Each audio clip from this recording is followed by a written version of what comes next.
in the early 20th century, aviation was a daring new frontier. Just 13 years after the Wright brothers soared at Kitty Hawk, the skies were alive with the dreams of inventors and adventurers. Among them was William Edward Boeing, a man whose vision would shape the future of flight. In 1916, in a modest boathouse on Seattle's Lake Union, Boeing and his friend, Navy Lieutenant Conrad Westervelt, crafted the Boeing Model 1, better known as the B&W Seaplane. This was no ordinary aircraft. It was the first to carry the Boeing name, a name that would one day echo across the globe. And let's be honest, back when most folks thought flying was for birds or daredevils, building a seaplane that could dance on water was a bold move. The B&W Seaplane was a single-engine biplane, crafted from wood, wrapped in linen, and held together with wire bracing.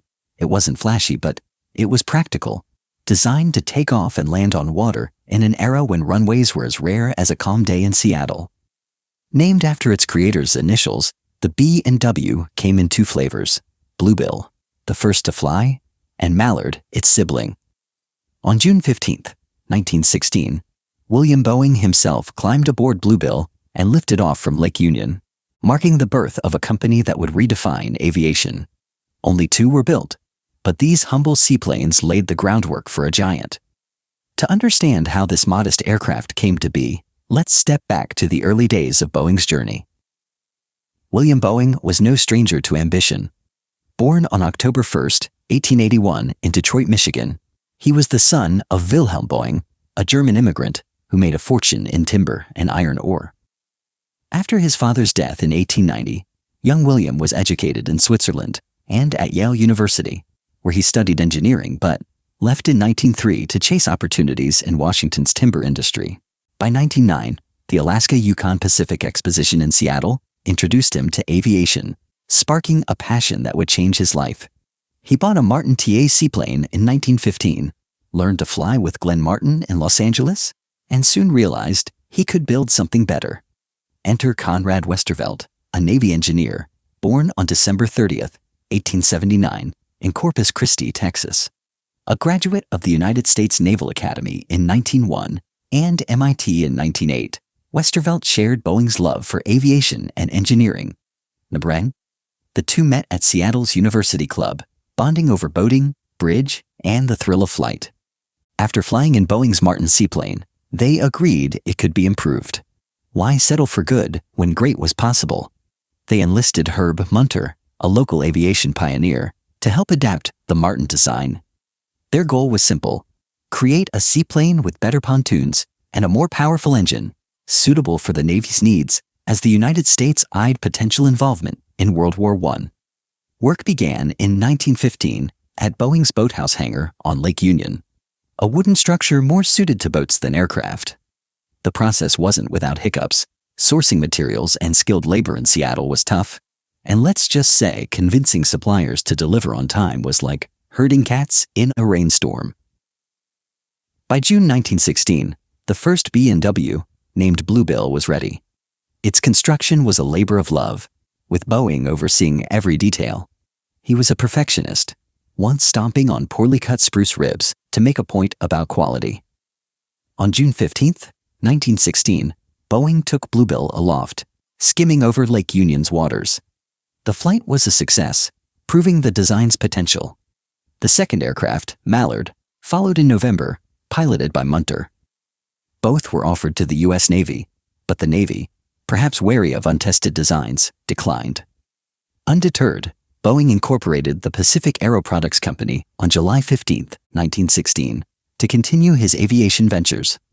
In 1918, with no domestic buyers, the B&Ws were sold to New Zealand's Walsh Brothers Flying School, marking Boeing's first international sale. This move across the Pacific set the stage for the aircraft's next chapter. The Boeing model. One was a marvel of early aviation engineering, blending simplicity with innovation. Picture a biplane with wings stacked like a double-decker bus, 52 feet wide and 31 feet long from nose to tail. Its frame was spruce, a lightweight wood prized in Seattle's timber trade, covered with linen fabric, doped to be taut and weather-resistant. Wire bracing crisscrossed the structure, giving it strength without adding much weight. The aircraft tipped the scales at 2,100 pounds empty, and 2,800 pounds, fully loaded.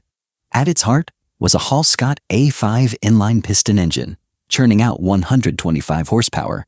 Pretty impressive when most cars of the day had less grunt than a lawnmower. The engine drove a 9-foot propeller, pushing the B&W to a top speed of 75 miles per hour and a cruising speed of 67 miles per hour. Its range was 320 miles, enough to hop between coastal towns. The twin pontoons, or floats, were a standout feature, designed to handle water landings better than the Martin TAs. These pontoons were wider and more buoyant, ensuring stability on choppy waters. The pilot and a passenger sat in open cockpits, exposed to the elements. Hope they packed a scarf for those brisk Pacific Northwest flights. The wings, with a total area of 580 square feet, provided ample lift, and ailerons on the upper wings allowed for nimble control. Compared to the Martin TA, the B&W was like a sports car next to a sedan, faster, more agile, and better suited for water. But it wasn't perfect. The open cockpits meant pilots faced wind, rain, and the occasional seagull with no protection. And maintaining that linen covering? Let's just say it was like keeping a giant bedsheet clean in a windstorm. Still, for 1916, the B&W was a leap forward, showcasing Boeing and Westervelt's knack for practical innovation. Its design reflected the era's constraints. Metal aircraft were rare, and wood was the go-to material. The Hall Scott engine, built in California, was reliable but required regular maintenance, a task that kept mechanics busy. The B&W's simplicity made it repairable in basic workshops, a crucial advantage in remote areas like New Zealand. In New Zealand, the B&W Seaplanes found a new home with the Walsh Brothers Flying School, established in 1915 at Kohimarama, Auckland. Founded by Leo and Vivian Walsh, the school trained over 100 pilots for the British Royal Flying Corps. During World War I, the B&Ws, named Bluebill and Mallard, arrived in 1918, just as the war ended. They were used to train pilots, deliver express packages, and carry mail, proving their versatility. The school's chief pilot, George Bolt, a Dunedin-born aviator, born on May 24, 1893, became the B&W's most famous operator. Bolt was a natural, having built and flown gliders as a teenager and joined the Walsh Brothers in 1916 as a mechanic before earning his wings. On June 25, 1919, Bolt took a B&W to 6,500 feet above Auckland, setting a New Zealand altitude record. The flight was a testament to the aircraft's capability, climbing higher than any local aircraft had before. But it was on December 16, 1919, that Bolt made history again, piloting the first official airmail flight from Auckland to Dargaville. Carrying a bag of letters, he navigated the 90-mile route, landing on water to deliver the mail. The flight was a milestone, proving aviation's potential for connecting remote communities. Imagine the excitement in Dargaville when that seaplane splashed down. Mail delivery had never been so thrilling. Bolt's flights weren't without challenges. Seaplanes required calm waters for landing, and New Zealand's coastal winds could be unforgiving. Maintenance was another hurdle. The wooden frame and linen covering needed constant care to withstand saltwater and weather. Yet the B&W proved reliable, serving the flying school into the early 1920s. Bolt made additional airmail runs to Thames and Whangarei in 1920, and in 1921, he flew from Auckland to Wellington in 5 hours 16 minutes, with stops at Kauai and Wanganui. These feats showcased the B&W's endurance and the skill of its pilots. The aircraft's fate after the early 1920s is unclear, with some suggesting they were lost or stored in tunnels at Auckland's North Head, a mystery that adds intrigue to their story. The Boeing model. One's legacy is not in its numbers, only 2 were built, but in what it started. It was the spark that ignited Boeing's aviation empire. William Boeing's determination, coupled with Westervelt's engineering expertise, turned a small boathouse project into the foundation of a global giant. By 1917, Pacific Aero Products became the Boeing Airplane Company, securing Navy contracts for the Model C trainer. This success fueled growth, leading to iconic aircraft like the B-17 Flying Fortress and B-29 Superfortress, which played pivotal roles in World War II. The Model 1's sail to New Zealand marked Boeing's first step onto the world stage, a hint of the international reach it would achieve.